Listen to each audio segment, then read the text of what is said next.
திருமணம் செய்து கொள்ள மாட்டார்கள்.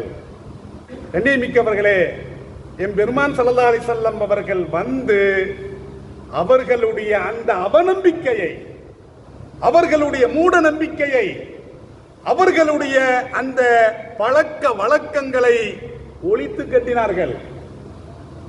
எப்படி ஒழித்து கட்டினார்கள்?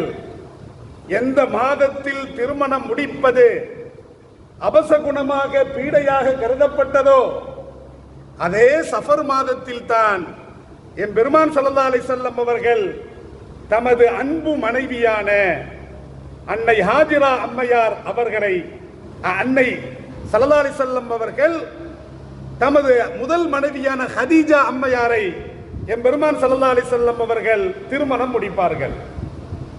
கண்ணியமிக்கவர்களே, ஸல்லல்லாஹு அலைஹி வஸல்லம் அவர்களுக்கும் ஹதீஜா அம்மையாருக்கும் திருமணம் நடந்தது எப்போ? சஃபர் மாதம். அந்த மூட பழக்கத்தை ஒழித்து கட்டும் முகமாக என் பெருமான் ஸல்லல்லாஹு அலைஹி வஸல்லம் அவர்கள் இந்த மாதத்தில் அவர்கள் திருமணம் செய்தார்கள்.